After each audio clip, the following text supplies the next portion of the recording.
Hello and welcome to this episode of Point Counterpoint. We are here to discuss and deliberate a very important and a contentious tourism bill. It's called the Goa Tourism Promotion Management and Regulation Bill 2023. Now this discussion is not specific to this particular bill, but will also involve a wide range of topics and points which relates to the manner in which tourism activities are going to be or will be conducted in the state. As we all know that Goa is both suffering and gaining from tourism equally, while of course footfalls and the number of tourists, they keep fluctuating, but the hotels seem to be full and the stakeholders seem to be making money. This is the broad picture which you see from the outside. But there are a large number of issues with regard to Goa's tourism that need to be fixed. The problem or the issue of sustainability is one. Secondly, whether Goa can carry more than what it's carrying now in terms of the number of hotels, and the infrastructure is really creaking and almost collapsing. Recently, former Minister Suresh Prabhu spoke about the carrying capacity of the land and pointed to how the carrying capacity is extremely important. And if you break that carrying capacity or you overburden the land, then fragile ecosystems also get collapsed. But the most specific reason why we in the middle of very senior and experienced panelists are gathered here today is to deep dive into the Goa Tourism Promotion Management and Regulation Bill, which is on the annual and will be introduced in the scheduled to be introduced in the Assembly. Of course, the bill is in circulation now and objections have been sought, and the last date for submitting objections was July 6th. Of course, stakeholders have objected to that and have asked for an extension. So we are yet to hear whether that request is going to be accepted or not. But the point here is that while good sentiments and proper sentiments may have been behind this Goa Tourism Promotion Management and Regulation Bill, there are some clauses, in fact several clauses, which senior stakeholders, especially medium and smaller hoteliers, feel very, very contentious. And we will go into each of these aspects in absolute detail. But let us flag the most contentious of these regulations, which apparently stems from the fact that an additional 2% sustainability fee, which is going to be raised as part of this particular act under section 73 of the proposed bill. It says power to levy tourism development and sustainability fee, which has to be levied by all enterprises to the extent of 2% of the value of the invoice. While this seems just a small little point in that entire bill, the reason why this has become very, very important, as other points are, but this is it's almost seen as a red flag to a bull, as it were, is because stakeholders feel and are opined that this will lead to they having to pay an additional 2% over and above the GST and other taxes that they pay. And when you do that, you'll be forced to pass on this burden to the customer. And since this encompasses everybody, this will not be limited to a 5-star hotel customer or a big restaurant customer. It would go down to the smallest of places, including perhaps small hotels and garas and others. These are apprehensions and fears, but I think before we go into the debate and hear it from the people who really know about this much more than I do, is to ask whether there has been a proper process of consultation with stakeholders. And if the circulation of the bill is seen as part of the process, then one would assume that more time should be given and more physical meetings and consultation should be done before this bill is introduced. There is another point of view saying that even before this bill was circulated, probably a proper stakeholder exercise should have been done to see that a lot of these apprehensions that are being voiced now could have been taken care of and discussed. Without further ado, I'll introduce our esteemed panelists who are stakeholders who studied the bill properly and are part of the whole movement of voices to flag these issues and hope that some of these issues that are troubling them are corrected. Ernest Dias is a very senior tourism professional, needs no introduction. He is, of course, the member of the Goa Tourism Board, but he's been part of the TTAG, headed it, and somebody who is also equally worried as many others. Next to him is Santosh Diukar. He is, of course, the president of the Small and Medium Hoteliers Association and is a deep student of this particular bill and has really gone into it, and we will gain from his insights into this. Very welcome, Santosh.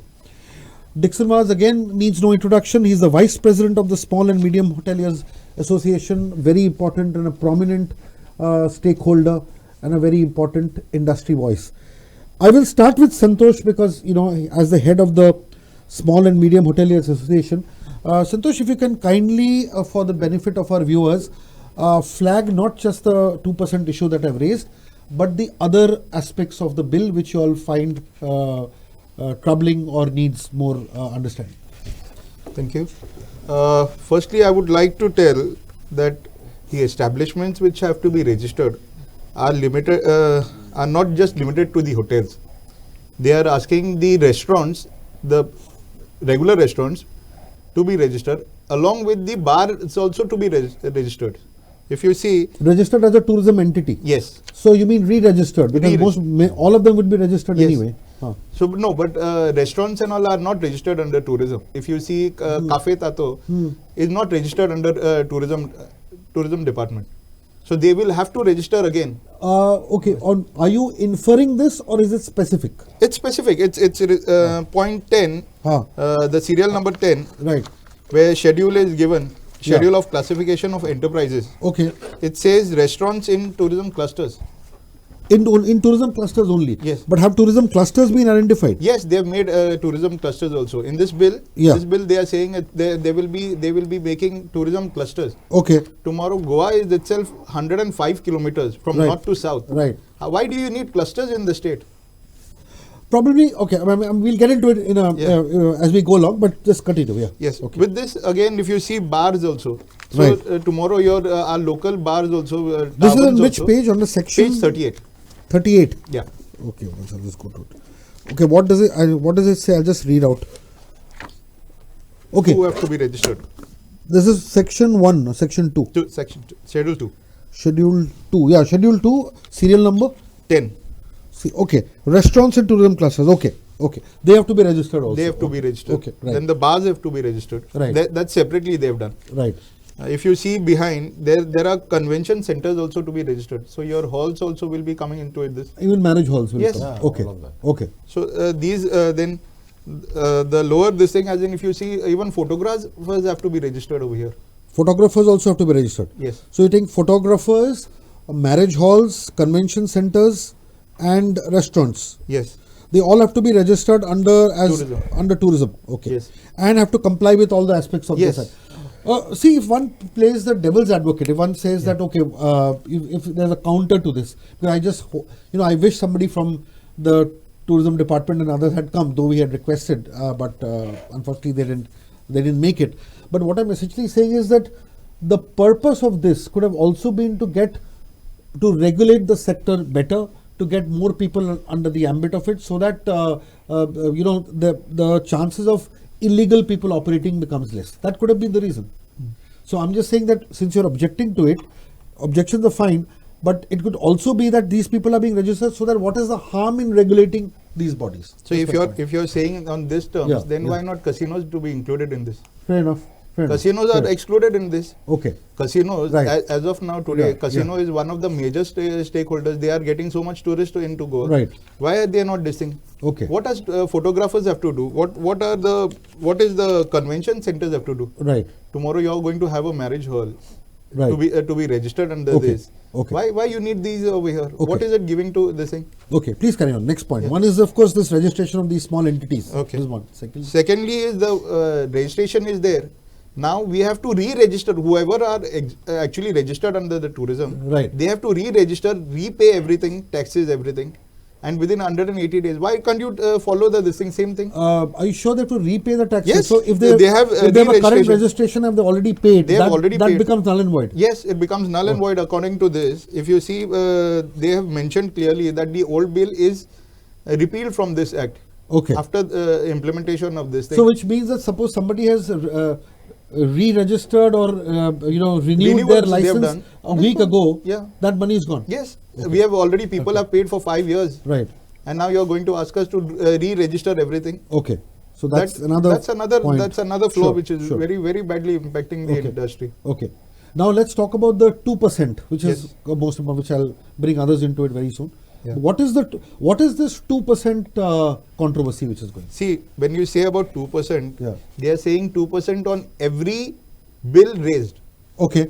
Right. Okay, Right. It's mentioned in Page 30. page 30, Yeah. point 73. Yeah. I'll just read that for the benefit of the viewers Yeah. so that they understand what it is. Okay, it says power to levy tourism and sustainability fee. There shall be levied a fee on the tourism enterprises in the state and the tourism development, called the tourism development and sustainability fee, provided that no such rate shall in any case exceed 2% of the value of the invoice raised by a tourism enterprise. And tourism enterprise, as Santosh just said, covers almost literally everybody. Okay. So, Anish, I'll bring others also so that you know. Anish, tell me what is the problem with this 2%? If this money is being taken and given as a sustainability fee to encourage the government to spend more on sustainable tourism, what is the problem? See, the issue is Goa as a destination Yeah. is becoming more expensive. Right. We have had GST, we have so many other charges, expenses. There are hidden expenses which each hotelier has to pay, whether to the local bodies. So if you add another 2%, it may sound a very small, appear a very small amount. Right. But actually, you're increasing the cost. And today, if you see the destination, Goa we consider as a beach destination. The beach destinations in the world, like Turkey, Thailand, Vietnam, are much cheaper than Goa. And we have seen people moving away from Goa. Even your charter flights or upmarket tourists not coming to Goa, but going to other destinations because they're finding it much cheaper. So by adding this 2%, and especially if it's a 4 or 5-star hotel, the 2% is not 2 rupees. It's going to be much more. So that will definitely adversely affect the numbers, the package. You know, the package, when you prepare a package holiday, it will affect the sales. Because that is one part. But if you look at small enterprises and medium enterprises, how is it going to affect at the lower end of the spending pattern, including locals who will spend on See, government is promoting homestays. It is your to make a living. See, Goa first of all is a natural destination. The tourists who come here in Goa, if you go in 70s, 80s, they used to come and stay with the local people. And this was the beauty of it. And that's why Goa became popular from 80s and 90s. Now our worry is become very commercial, like Ernest said. See, government have to understand what is the reason behind it. Do you want revenue or you want to protect the tourist as a safe destination? There are a lot of things which are common person. See, even the hotels, we might say the 5-star hotels should not have any problem. It is a problem. 2%, GST, other if you go to see, we are talking about, we are inviting, like our Prime Minister inviting destination wedding Goa.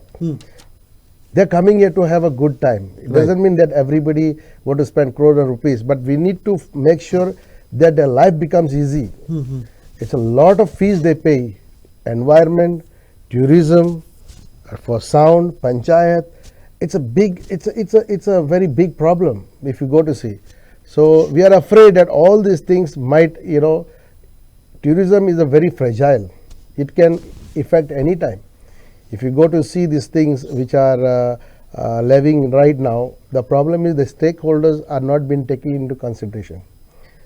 And as a 2 rooms, 3 rooms people, if you want to see there is a leak in revenue or somebody doing illegal business, rules are very simple.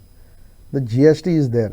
GST, if you are not paying GST itself, you are not doing illegal business. So one side the government is promoting homestays, friendly and ease of doing business, but on the other side, what they have drafted is very anti-Goan. Nobody is happy about these things, and this will only make life difficult of a small-time businessman and even a big-time hotelers. So it is affecting everybody. So it's a big concern. So that is the reason the stakeholders are not very happy, and we are raising our voice. Not because that finally ends up on the guest.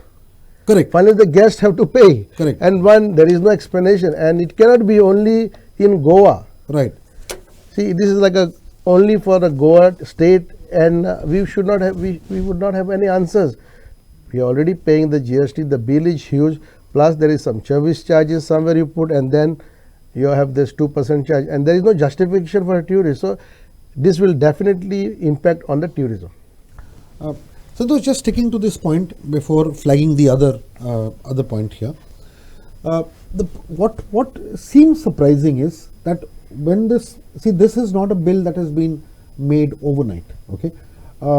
Also, as we all know, the board is something that has been there for a long time.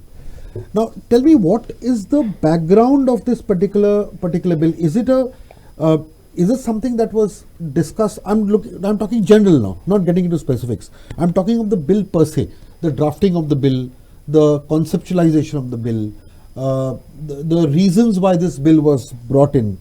What is the background to this, and what has been the series of discussions, even informally held with senior people like you and so many others who are part of this whole industry? Tell us a little bit about that. I will go away from the clauses and look at the broad picture. Yeah. Thank you. When we say about this bill, it's funny enough that this bill has not taken consideration of the other two old bills which were there. Okay. The trade acts, Goa Registration of Tourist Act, and the Maintenance, Protection and Maintenance Act which was there. Okay. These have not been taken into consideration while reading this also. Okay. This bill is drafted by what are the two acts, and if you can stress the importance of the acts for our viewers, please. See, the existing ones. Earlier Tourist Registration Act, which was there for hotels and all. Right. How you have to register and all this thing. The classification of hotels and all was mentioned inside it. Okay. Okay, where you have categories like A, B, C and D. These were the 4 categories of the hotels which were given. In this bill, that has not been mentioned over here. Right. Now, if you see when you're saying classification of hotels, C and D and all, they were saying rooms without AC. Today, rooms without AC, you cannot have rooms without AC. So, ACs are a must in today's necessity. Right. So, when you're upgrading this thing, you upgrade on certain things that, okay, these kind of classifications have to be increased. Those have not been taken into consideration. Right. If you go to see, they mention about sustainable fund, but they don't mention about how you'll utilize that fund. They are not speaking about having ecological benefits, like, okay, some hotel going on E hotels or green hotels and all. They are not saying on that. Correct. They are not specifying like how you can the usage of that this particular fund for which 2% is being collected. Yes. What's surprising is this that fund, I think so, which mentions that there is a tourism safety tourism force. I'll get into that now. I'll deep dive into that after this. But just broadly speaking, what I wanted to ask is if we can move away from some of the specific things that you mentioned, though they are very, very important. Yeah. But broadly speaking, I just wanted to know the background consultancy that happened before the bill was even drafted. This bill has not been consulted by any of the stakeholders. I see. Okay. That's for sure. That's for sure, 101%. Okay. Small and medium hoteliers were not even informed about this bill. Okay. Okay. So did it come as a complete surprise to you? Yes. It came on 15th of last month. It was published in the newspapers. We saw it and we have to go through it. From 15th, now we have started raising. It's a 45 pages bill. That's right. Yeah. That's so right. we had to go deep study into it. What are the bad effects of it? It's not easy to read such this thing. A common person like a hotelier or a restaurant, he doesn't have time to read So this. tell me, I'll ask Anesh the same question, but you answer, then I'll ask Dixon and Anesh also. So when you receive this particular bill, Santosh, you answer, then I'll go to Anesh. When you receive this particular bill, firstly you may have notices or somebody may have forwarded it to you, there may have been WhatsApps going around, whatever. Yeah. In some form or the other, for the first time it hit you, correct? So what did you all do after you all first saw this? Both in your own businesses and collectively, what did you all do when you got it? First thing was I informed our team association about this, and we said we'll study it. Yeah. So I had the time, so I went through the entire bill, and our team also was there. We sat in Kalangut and we went to each and every point. Right. We have taken out almost around 38 flaws in this bill. I see. There are 38 flaws according to you. Yes, according to us, there will be still more. Right. If we have some legal opinion, there will be more. Okay. We are highlighting only on 2-3 points right now. Right. Because we want the bill to be discussed in the assembly. Right. And thoroughly studied about it. So just by saying it right now, we cannot just go through this, and it is a very short time to actually point out these flaws. Okay. Anish, when did it hit you, and what did you all do about it? See, when it was published, immediately the president of TTAG, he contacted the managing committee members and said, we need Of the to- board. Of the TTAG. Of the TTA, Yeah. yes. Right. And he said we need to discuss it. We took a legal opinion, and we may have prepared a draft, which in this evening we are going to discuss with the Chief Minister. Friday evening. But Anish, you also are part of the Goa Tourism Board. Goa Tourism Yeah, Board. yeah. And this bill comes under that particular board. So even as a board member, how are you in the dark? Because you are also a member of the board. See, I'm not. I must admit that this last month I was not in town. Right. I was traveling. No, okay, forget But- you. yeah, I'm saying, but what about this- other members? Were they aware? This bill was not discussed in any of the meetings Of the board either? board, yeah. So none of the members of the board. Who are the other members of the See, board? the other members of the board, besides the government, we have Mahendra Alvarez, we have Mark Mendes. Right. So we have the Taj Vice President Ranjit Philippus. Yeah. So we have some top guys who are. So are you on the saying board. that this was not in the knowledge of any of these No. gentlemen? Yeah, that's why we have all now sort of woken up and said, let's see what we can do. Santosh, you have something to add to Yes, this? yes. And then I'll go to Dix. One thing I would like to add is they are on the empowerment committee also. Okay. And, I think Ernest is on the board of the Right. empowerment committee. It's surprising that they have not also been Empowerment informed. committee of the board. Yes, tourism has the different boards on site, committees on site. Yeah. So when they are not informed, how can you can draft such a bill? Who's doing this? What I have come to know by sources is, Yeah. it's lakhs of rupees have been paid for drafting this bill. But who's drafted it? There's a consultant from Hyderabad. Okay. So Okay. this is a charge that you're making. Yes, Okay. there's a legal firm which is from Hyderabad. They have drafted this. They don't have any knowledge about Goa only. They have drafted it just like a bill, copy paste what sections this that. You cannot have the same rules for Goa. Now see, we are already facing problems with the sound pollution Madhya Pradesh Act. Right now we are having difficulties over here. Such acts cannot be taken over here.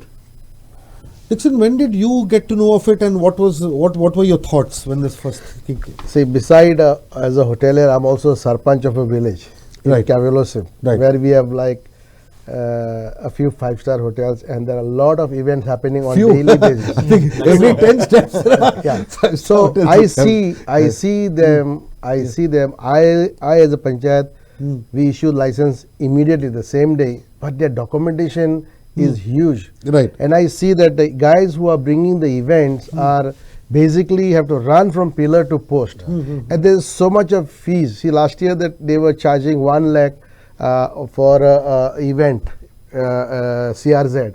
So it came down after I think Chief Minister's intervention and stakeholders and all this. It came to 30,000, Right. which is good. But still, adding this is a problem. We are not doing anything to take the tourism to a booming to compare with other destination. Like as my panelist said, we are fighting. We are requesting the Indian government, even the tourism minister, to make visa on arrival or free visa, or there are countries which are inviting tourists to come. Right. And what are we doing over here? See, a classic example like Mopa airport. They are competing with other airports by giving them some services, extra services, less cheaper rates or less taxes, so that the airlines come there. But here what are we doing is exactly opposite. Like stakeholders, we need to know. See, there are a lot of unemployment in Goa. Tourism is a major resource for the local people, and they don't want to go through all this. They want to have a simple one, 3 rooms, 4 rooms, NOC from the panchayat, register with the tourism, register the police, pay your taxes, and they want to make the tourists come back for this. With this, will add on a problem. Okay. And coming back to another important point is what you briefly mentioned, the tourism safety force. Under section 20, it says the government shall, for the purpose of whichever clause, constitute a tourism safety force consisting of officers deputed from amongst the police personnel of the state and tourist guards deployed in various tourism centers. Now the power of this force is quite high and strong. Page 10-11. You can start with 10 and move to 11. Now, have the power to arrest in case of a non-bailable and cognizable offence, the power to conduct search of any person and seize any items in his belonging for violations of this act, have the power to secure evidence from and attendance of witnesses for clauses A and B, have the power to impose and collect fines for offences of nuisance and touting under this act, coordinate with and assist the tourist guards from outside the tourism clusters for ensuring the safety and security of tourists, coordinate with all departments and instrumentalities of the state for ensuring the safety and security of tourists in the tourism cluster. I have 2 points, and I'll ask all the panelists to reflect on this, starting with you, Santosh. The first point is the wide-ranging powers given to this tourism security force. The government on its part can take the defense that this force consists of people from the police personnel, not people from outside who are coming in. So ultimately it's the police doing its work for tourism. That is what the government would say on a matter like this, on a prima facie business. Secondly, I'd like to flag another issue as part of this, is this whole phrase that I'm hearing again and again called the tourism cluster. And apparently the tourism cluster is some isolated, like a boundary, a Lakshman Rekha, we cut within the state, and saying tourism can happen only here and not have anywhere else. And it'll be interesting to reflect on what this tourism cluster is. But we'll get into that later. But firstly, reflect on the powers of this force, and taking into account the government may have done this to ensure that dedicated police people look into this so that violations can be checked. So what are your views? See, when you're saying about overlapping, I can tell you the powers of this force is overlapping all the departments. If you see over here, they can assist in first aid, CPR, okay, health services. Right. That's in point 22. Right. So it means a guard who is there, he will have to be well versed with the medical field also. Yes. Yes. Okay. Correct. So if it's, but what is I'm just trying to understand that yes, we now have a different entity which has a lot of powers. But if the business is legal and everything is happening according to what the needs are, then I'm just trying to understand why would there be an objection to a proper force checking illegalities or controlling any problem? What could be the according to you, what could be the problem in this? okay. Yeah. Firstly, if you see in Goa's roads today, okay, tourists are being stopped with number plates, yellow number plate bikes itself. Right. They are wearing helmets, still they are stopped. Right. Okay, when tourists are being harassed here, when in creation of another police force, another force, it's not even a tourist police force. Right. It's not. They have not said that they are going to use the Goa police over here. They have said that. No, they have said there will be the officers itself only will be the thing. Right. When the appointment of tourist guards. Right. Okay, tourist guards are. They have said officers deputed from amongst the police personnel in the Yes, state. that will be heading them. Yeah. Yeah. Above them, the main DGP, who's like the DGP, the new DGP will be the tourism director. Right. Right. In right. this, Right. the main powers of the DGP will be with the tourism director. Right. The officers of the police personnel will be there, but they will have staff which is tourist guards. Right. Right. Right. There is no future for these tourist guards. They have not mentioned how the promotions will be there. Okay, the guards will be as good as guards which are there in GMC who are there. What is the qualification for them? Now when you're saying about medical this thing, they are saying overlapping even excise department. Okay. Why we need an excise department if these people are going to do this? Right. Right. Anish, same question Yeah, to you. what I would beg to differ over here, because I feel we need a tourism force to control the illegalities which are happening, mainly on the beaches or elsewhere in Goa. Now what has happened is, he did mention about, the cops standing all across, hiding among the trees and stopping the tourists. Now, if we have a force, these people are told you, okay, you step aside. It should not be a case where the force is also operating and the other people are also continuing to do it. That should not be the case. Right. And after going through this, I feel that there will be no interference by anyone else except the tourism force, which will control, because you know what is happening on the beaches, begging, touting, and all that stuff is happening. So if they are given the powers and they can control that, I think it will be very good for the industry. Okay, Anish feels it will be good for the industry. Dixon, what are your views? Again, see, tourism is running very smoothly. In some parts of Goa, we have a major issue. See, you go to noise pollution. There is a rules there. There are police there. There is a magistrate there. But those what is rules are happening? totally So flouted what there. will this the High Court directions on noise pollution are being violated again? every day. See, Yeah. extra force. Yeah. Are they going to be making any impact? Is the question mark. Now, what is important is today you see we are 8,000 registered hotels in Goa as of tourism. 8,000. 8,000. Ah, okay. 5,000, over 5,000 are travel agencies registered Okay. with tourism. Right. Now, And plus homes and Airbnb. now there are at least 20% more which are not registered.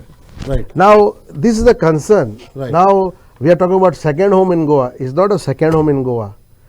As I said, as a Sarpanch, I am signing so many transfer of flats. Right. And nobody is from Goa. Nobody is from Goa. It's all outside people. Even this morning, somebody came to me, want to do some correction from Mumbai. I mean, we are selling it as not a first home, second home, third home. So they got apartments all over Goa with gated communities where people are buying in a society to make sure they are secure, nice family. But then somebody rents it without any permission and gives it on rent.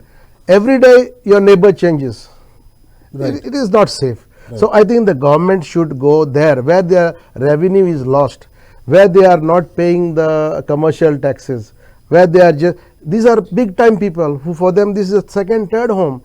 And this police force, I don't think that they will make, they should be only on the beaches, Right. making sure our beaches are safe, the tourists, there are no touts on the beach, and all the illegalities, drinking on the beach with the bottles, making nuisance, these are very important. I think that those things, they won't make big difference, but it will be an additional, I would say, a ghost.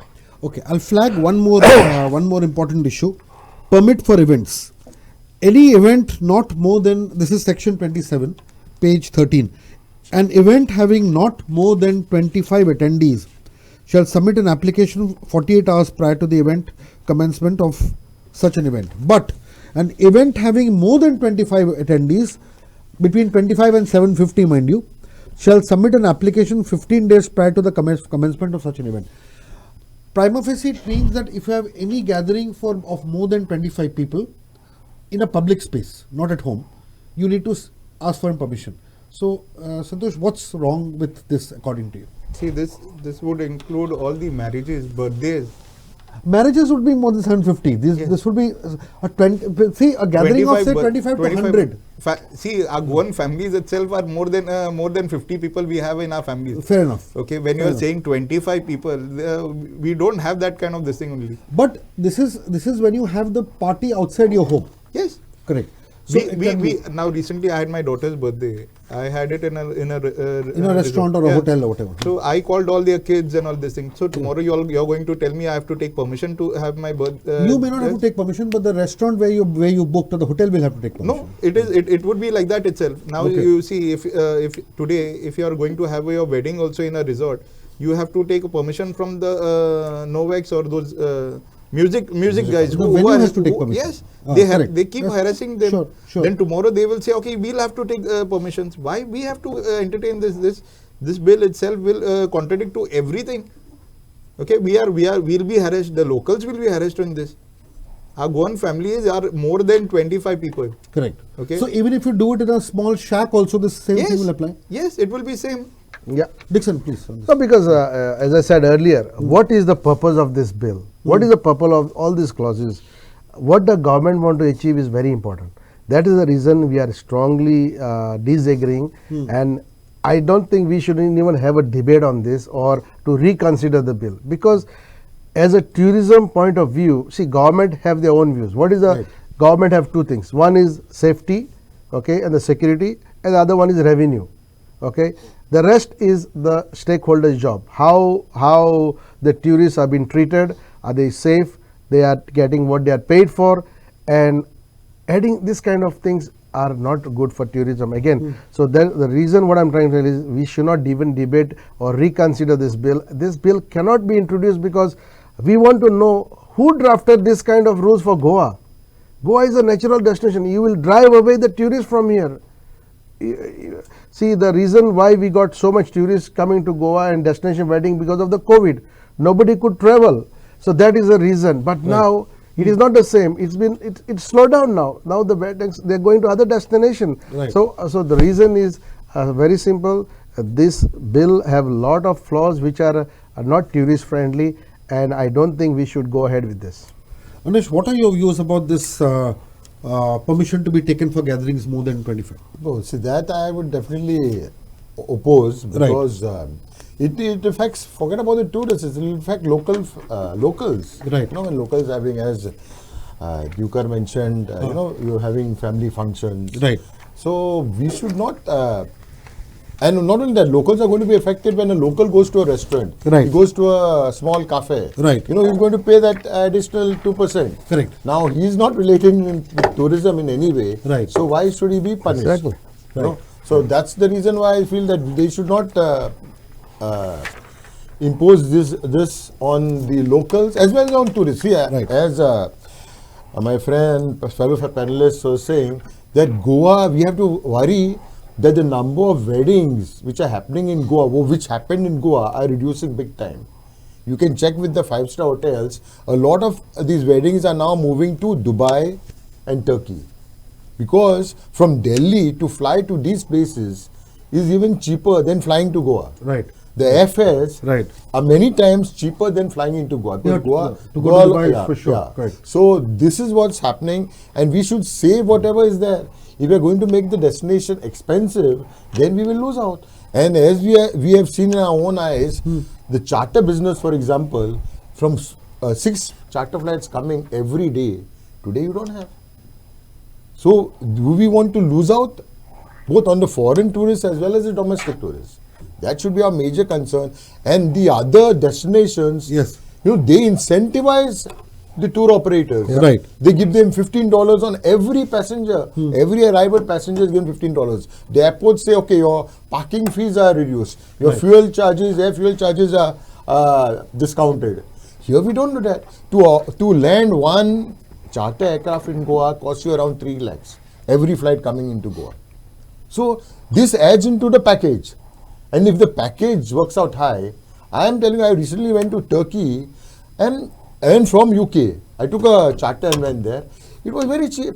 The 4-star hotel was much better than our hotels and much cheaper. So this is where I'm worried. Tomorrow we have seen a drop from the UK, huge drop, because people have other options. Right.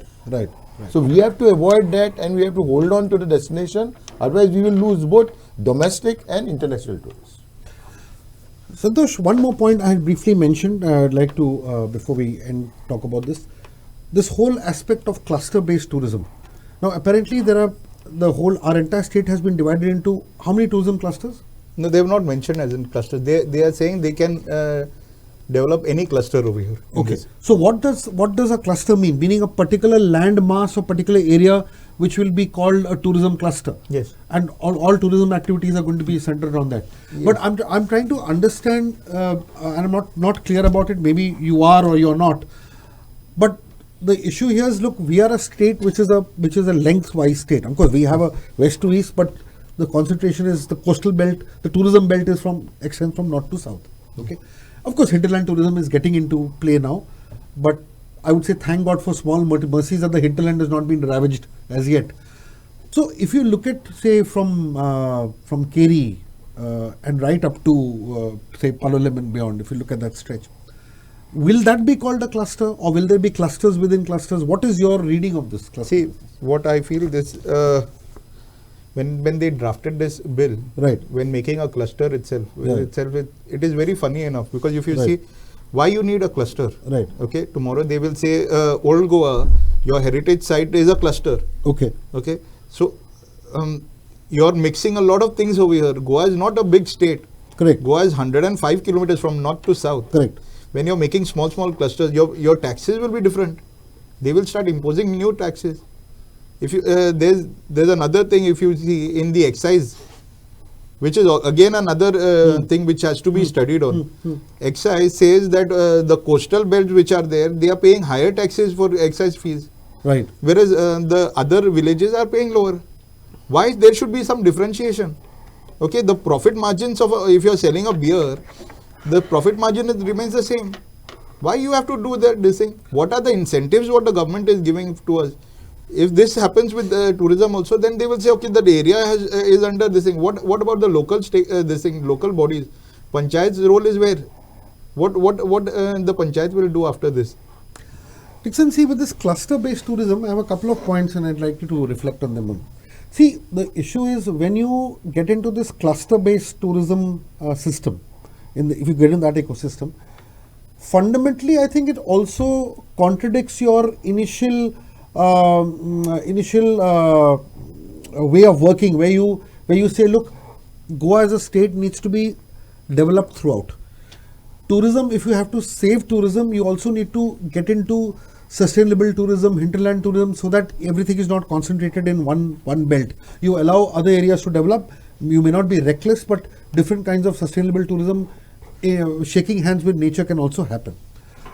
But if you get into this cluster-based tourism, then what happens is your entire focus and your pressure on the land happens in a very limited area, while other parts of Goa may be free from tourism. But the point is, even stakeholders in the hinterland might want to benefit from such sustainable tourism and get some economy. The other problem with cluster-based tourism could also be that when you're drawing from the resources of a limited space, and by resources I mean everything from water to electricity to groundwater and stuff like that, you will ultimately end up putting more pressure on the land and its resources in a particular area, which is the basic problem with borewells. A lot of people say you dig borewells in a particular area and your water problem is solved. It doesn't happen like that. Okay. So this could also be an issue. So this one has to also look at these terms like cluster-based tourism a little more scientifically and very deeply. See, a few years ago, I had given my views. Yeah. If you go to see in some parts of the world, it is not called cluster, but it should be in zones. Right. See, we must have 3 kilometers from the sea. These are tourism zones. So these are tourism zones, means there cannot be residential.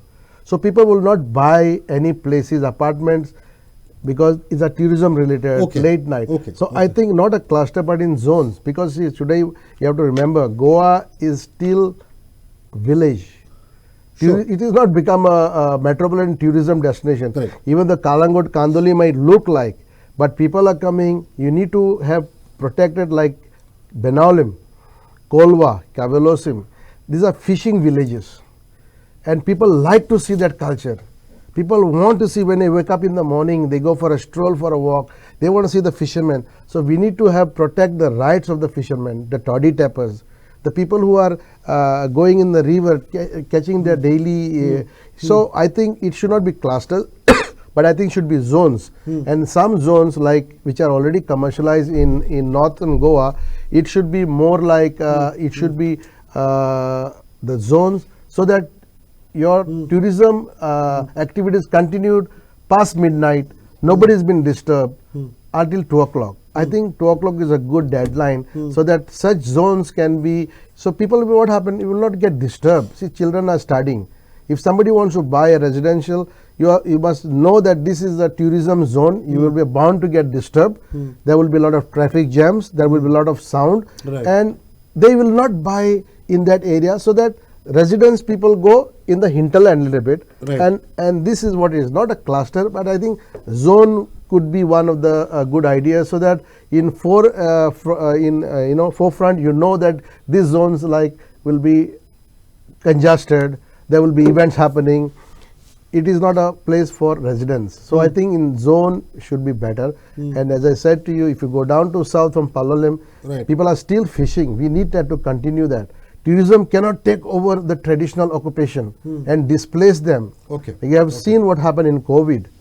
Everybody is struggling to get from the natural resources, be the fishermen cultivating in the garden. So I think we have to make sure we have to go back to basis and make sure Goa is a destination for natural and for its natural beauty. Yeah, I think what's important here is I'll raise one more point and final point before we end. If you see section 56, it talks of carrying capacity, and it says that the board shall, to facilitate the assessment of the carrying capacity, may notify one or more areas of the state at such intervals as it may deem fit to assess the carrying capacity. It is also said that it shall conduct carrying capacity assessments in a tourism cluster on a yearly basis or at such intervals as it may deem fit. See, Anish, when you talk of carrying capacity, and Suresh Prabhu, the former minister, recently in a meeting had actually said that we must seriously look into the carrying capacity of places like Goa and how much more weight can we put, the so-called weight of development vis-a-vis the carrying capacity of the land itself. Now, when you have these kind of clusters, then you are saying that you are going to study the carrying capacity of the cluster. Shouldn't it be the other way around, where you first look at the carrying capacity and make that assessment before determining whether this should be a cluster or not? It should not be a situation where you say this is going to be a cluster and then we study the carrying capacity. It should be, you're putting the cart before the horse. So what are your views on this? See, I think when you're talking about clusters now, it is too late. We have residential areas and hotels, restaurants across the beachfront. Now if you notice, especially in North Goa, the hotels are not only on the beach. That's all exhausted, saturated. That's right. People are coming inwards. Correct. They're coming into the villages. Yes. Like even top end branded hotels and all have come maybe 3-4 kilometers. That's like Alila Diva. And in the north it's like 5-6 kilometers. So how will you create a cluster now? It's not possible to create a cluster. You cannot have, okay, this area I will have music and all that. There's no place. You will have to do a cluster in the hinterlands, but not in the beach stretch, because in North Goa especially, the beach stretch is saturated. In South Goa also, like for example, Kolva, I don't think you can do anything there now. You cannot do. And can you shift the people from there and say, okay, you guys, now you move somewhere else? People will refuse to go. So this cluster, I have not understood what exactly they want to do. If you are talking about in the hinterlands, because they have plans of, they say Goa beyond beaches. If they want to do something in the hinterlands and talk about clusters, that can be considered. But coastal area is getting saturated, and we cannot, as you said, carrying capacity is a major concern. Like in places like Kalangot and all, we have issues with water. It's a major issue. So how will you create? Santosh, since you are from Kalangut, you'll know this better, as Anish said. See, the thing is, as far as carrying capacity is concerned, don't you think there should be an overall carrying capacity assessment of Goa as a whole?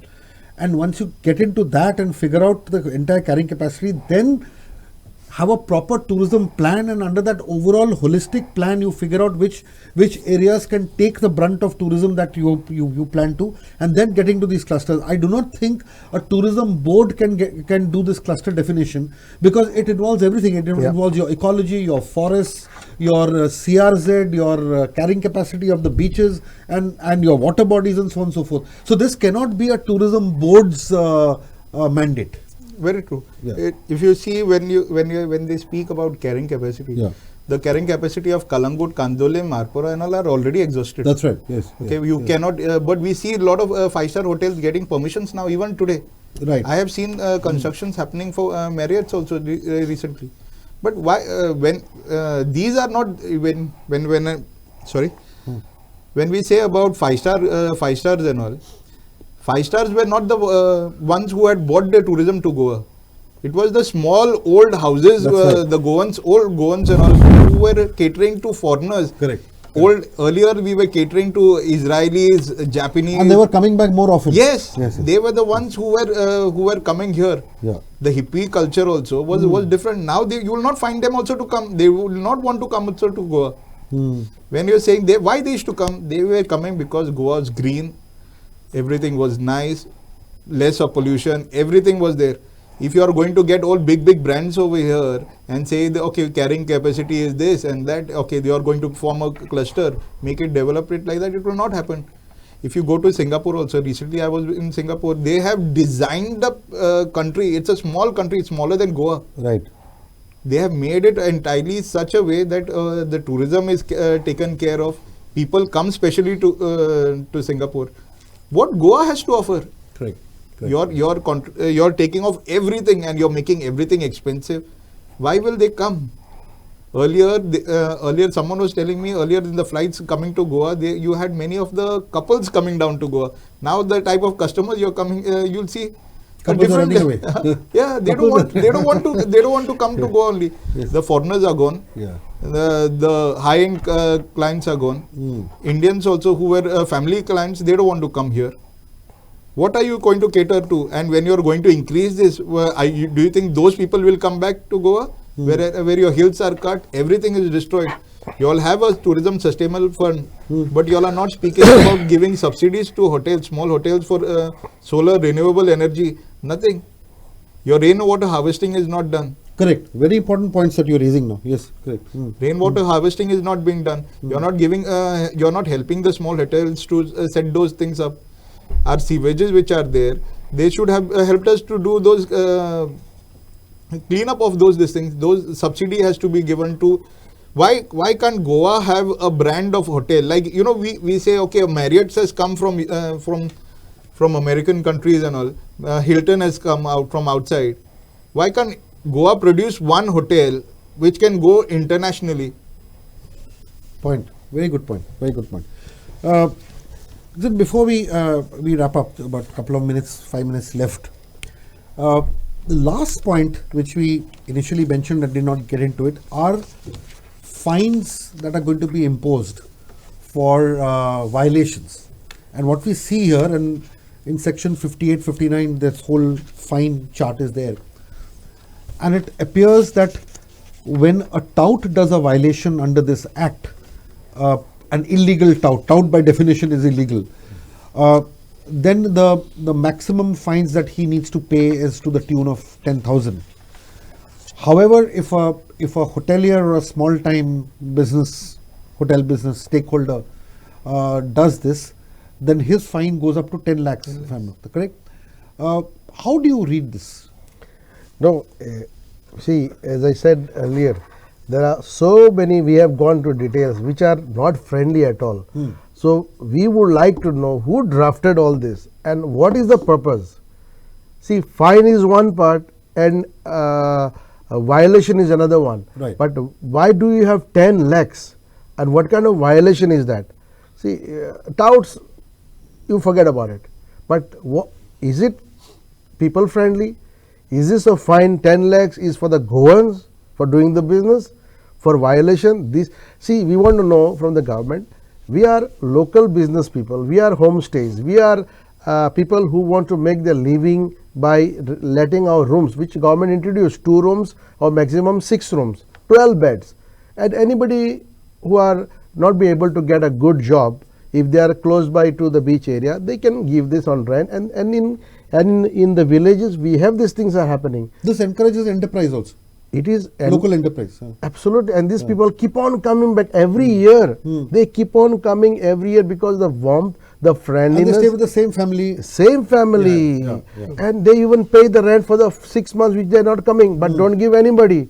They want it. This is happening in my village, so I know that these people are keep on coming back. So I think all this are I would say not people friendly, not Goan friendly, and again this bill has to be not even to be debated. We need to scrap this bill because there is no choice for scope for improving the tourism. Right. Santosh, overall, what is going to be the what is going to be the strategy of all tourism stakeholders, small, big, medium? How are you strategizing to ensure that these voices are escalated and placed before the department, the government, and then how do you plan to kind of ensure that these discussions lead to a fruitful conclusion? Okay, firstly, we'll have to scrap this bill. That's point. That's your demand. I'm asking you what is How the we have- process to yes, what achieve it? what we are Yes. asking is firstly, while asking for scrapping this bill, we need to meet each and every. We'll be meeting each and every MLA. Right. Okay. Okay. We are going to educate the small towns also who are going to be. So point come- number come. 1, you're going to do this exercise of meeting all the 40 MLAs on this. Yes. So that exercise you will Yes. start Yes. right away. Yes. Okay. We have already started this. Right. Okay. We have met the leader of opposition also, and we are starting this, going to each and every MLAs. Okay. So that is one thing we are going to do. We are going to educate all these stakeholders who are mentioned in here. Right. Right. When we say about small towns also, how badly it will affect them and the locals also. So you're going to educate them first. Yes, Okay. we have to tell them that Right. this has to be objected. Right. This the time given for us is only on 6th, so it's less than 21 days. Right. From 15th to this thing, we were almost around this thing. It's not even a So month. 6th July is around Yes. the corner. It's tomorrow. Yes, tomorrow. We are shooting this on the 5th Yes. of July. Yes. Yes. Okay. Okay. So the time given to us to actually object to it is very less. So we are going to send in a mail to the director, and I'm officially also writing a letter also to the director, giving us more time for the new bill, not for this bill. I see. We want a new bill to be drafted in consultation with all the stakeholders. Okay. Okay. So That's you how it basically, should yeah, Dixon. See, I would say the composition of the board says Chief Minister, Tourism Minister, Chief Secretary. I am sure the way I look at, they are not even aware about this. So we would like to meet them, and we would like to know what exactly and why did they draft this kind of bill. And I'm sure that we will find a solution, because this will not take us nowhere. So I think the main top people in the government should know what are the drawbacks, what are the negative impacts. So you feel that the people who will be making the key decisions, they themselves need to be educated a little bit more to understand. These this are better. the one who drafted definitely not Goan. Right. 100% they are not Goan. Right. I can tell you, these are like how they are doing that beach capacity, beach assessment, Right. that CZME plan, you know, from the drone. They are looking from the drone, the sand dunes and vegetation. It cannot be like that. So it's a drone bill. It is a drone bill. Literally. Okay. So, Anesh, that was on a lighter note. But Anesh, your remarks or your thoughts on how to take this forward. See, I feel, as Santosh has said, we have to educate all the stakeholders, everyone, because it's not only the big hotels or the small hotels, but even Goans are affected, because you're talking about like places, wedding places, Right. functions and all that. Right. So everyone should be aware of it. And I must say, a lot of people, I think 99% of the people are ignorant about this bill. People who will be adversely affected. So this has to be brought to their notice by press meetings, on talking to people, different interest groups and bring it to their notice, and maybe we can have a bill but which supports the industry, because today you need support for the industry. We can have a bill, but if you say that you're going to increase the fee, increase the 2%, and you're going to try to control, and then you have a tourist force, and then you have your normal police also controlling, then it'll be a complete mess, which I don't think even we'll be able to control later on. And we're only driving tourists away from That's right. our beautiful state. On this note, I thank all our panelists for their riveting and very intense points. To be very honest, this particular bill is in the shadows, in the sense that many people in Goa, especially the stakeholders who are going to be affected by it, are not really very clear as to the impact it potentially will have on their lives and businesses. See, in in any corporate office or in a government office or anywhere where administration is done, there is this term called IEC, and it stands for Information, Education and Communication. So for all exercises of this nature, which is going to impact a large number of people who may not even be understanding the language of this bill, the process of IEC should have been absolutely mandatory, not only in English but in Konkani and possibly Marathi in certain areas where it is understood. Where this particular bill, firstly, I think the first and foremost, this proposed bill itself should be translated into languages that people understand. Number one, discussion should be held in those languages. Firstly, there should be proper information, education and communication about the various impacts, which of course Santosh, Dixon, Ernest and all other stakeholders like this will be attempting to do. But this entire exercise should have been done a month ago or 2 months ago, and not on July 6th, when the deadline for giving objections to July 6th. Also, when you're making these kind of attempts, and one would say the overall motive may be absolutely genuine, but when you're making these kind of attempts which may have an adverse fallout with regard to so many clauses, and as Santosh said, there are 38 of them, then the process of engagement needs to be far deeper. It is like almost like having a proper public hearing before throwing open a major project. And that is an exercise that should be done, because when it is not done, and when you get surprising inputs like members of the board not being at all in the knowledge of the fact that this bill is being conceived, even if the members of the tourism board are in the dark about it, as you said, then we have a problem, because then if people start suspecting the motives behind it, or say that it is a drone bill, or the fact that no Goan is written on it, these are not just light-hearted comments. These are very serious comments, and these serious comments are coming because the nature of the bill and its language don't seem to be benefiting local Goans and other enterprises. And that is where the challenge is. It's more than the 38 flaws. One would feel that the manner in which the bill has been conceived needs to be re-looked at it, and people need to meet, because all the stakeholders, remember, all the stakeholders who are there are the people who are going to sustain your economy, bring in the tourists and bring in your revenues. So they are the actual players. So in the sense that you may have Rahul Dravid as the coach, and you may have a great BCCI, but you need those 11 members playing that final to win you that great cricket match when everything is lost. So ultimately you have to talk to the players of the whole industry, and then look at tourism as a complete whole and not necessarily in these clusters.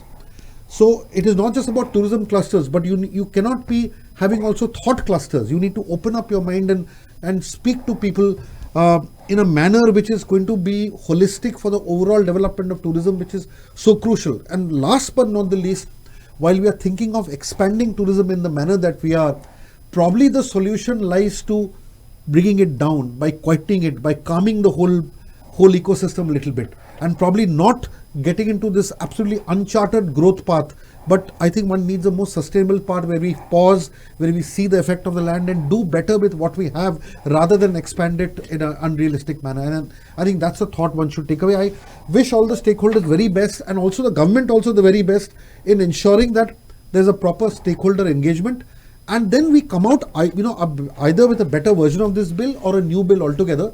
There is no tearing hurry, and there is no harm in saying, okay, let us stop and take a relook, so that ultimately the product that comes out, a planned product, is good for everybody, including the smallest person living in the smallest village in Goa. I thank all of you for this participation in this exercise, and thank you very much, viewers, for watching. Yeah.